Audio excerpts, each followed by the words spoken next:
Hey folks, it's me, it's that Retro J.O. to that single E, and it's time to talk Raw Power. That's right, WWE presents Monday Night Raw, a night of champions, they said, but it started out really good with this awesome champions promo package, and then I thought the show started to slip. Yeah, it wasn't. You could really see the chaotic, creative things just starting to break down. I don't know. Let's get into it.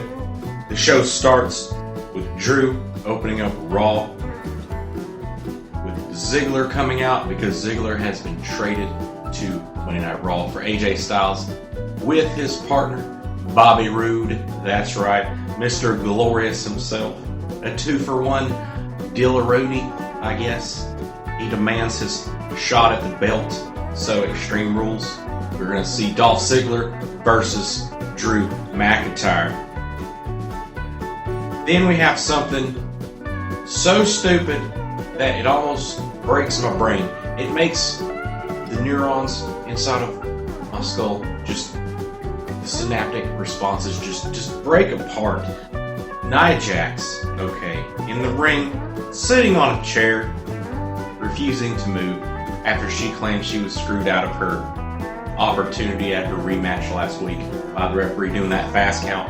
But yeah, I thought it was kind of funny that R-Truth came out and was basically looking at her, basically calling her a fool without saying it. But anyways, ninjas come out, ninjas chase him, and Charlotte comes out. Then we got daddy jokes back and forth. Samoa family, Ric Flair's daughter, blah blah blah. Then we have a brawl because that's how every brawl starts. You know, you talk and you have a brawl. Wildcat has said this before. Anyways, let's move on. I don't want to take all night here. Nia does hurt Charlotte's arm, and that takes into play later on in the night.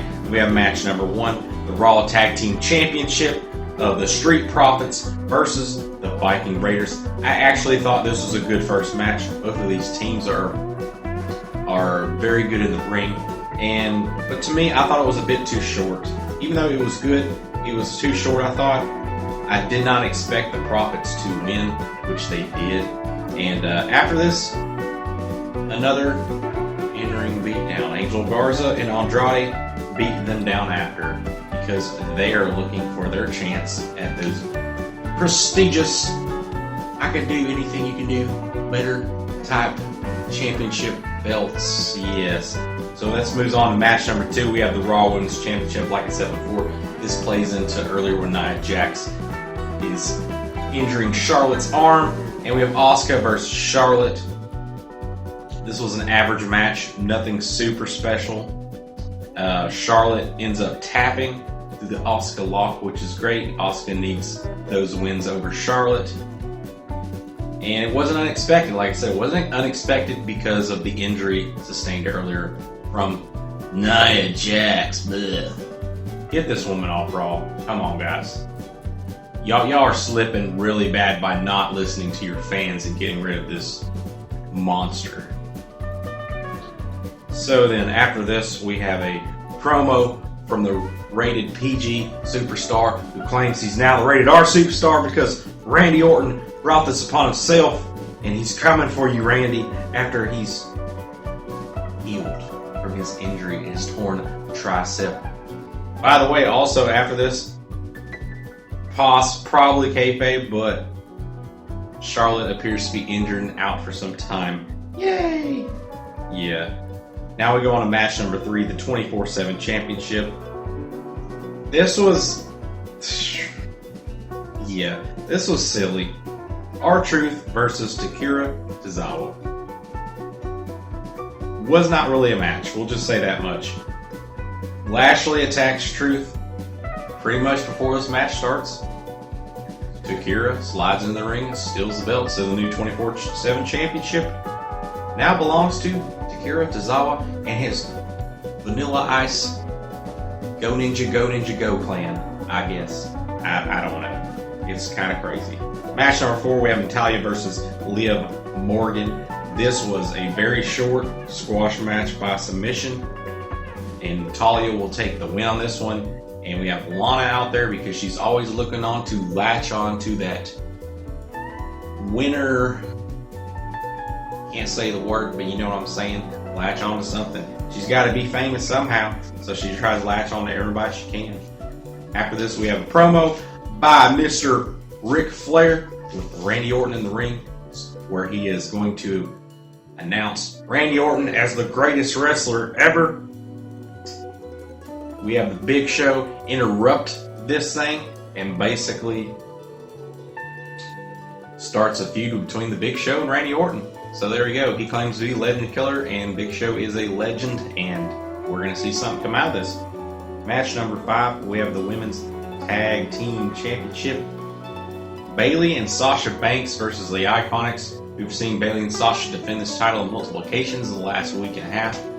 And this is another part of it. So we have, the Iconics out there. And it was a decent match, I thought. It was kind of short. Bayley and Sasha retain their belts on this one. And basically, Sasha tries to swerve everyone with her jealousy of Bayley's DOS belts. Her the women's championship belt for SmackDown. Even though she's on Raw with the belt. I don't know. Anyways, basically, Sasha challenges Asuka to a title shot at Extreme Rules. So maybe we'll have Sasha and Bayley being the tag team champions as well as 2 women's champions. That will be weird. I don't like that direction, honestly. That's greedy. That's a little greedy to me. I don't know. Anyways, after this we have a promo with the MVP Lounge with Apollo Crews. And these to me are very dull. I don't like the MVP Lounges. They're just a lot of this. I don't know. Anyway, Shelton Benjamin will jump Apollo Crews during this MVP Lounge. And then we have a match right after match number 6, Shelton Benjamin versus Apollo Crews. Another very short match. All the matches these night were pretty short with the exception of maybe one. I thought it was, honestly, in my personal opinion, I thought it was very short and very boring. I did not care for this. After this, Apollo Crews will win this one. And after this, he is attacked by Bobby Lashley because that's MVP's crony. And MVP had offered Apollo Crews a chance to join his little crew. And of course, Apollo rejected this idea. That moves us on to the final segment of the night.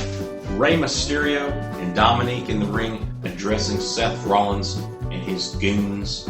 And I don't know. So I'm going to tell you what happened. I'm going to lay it out.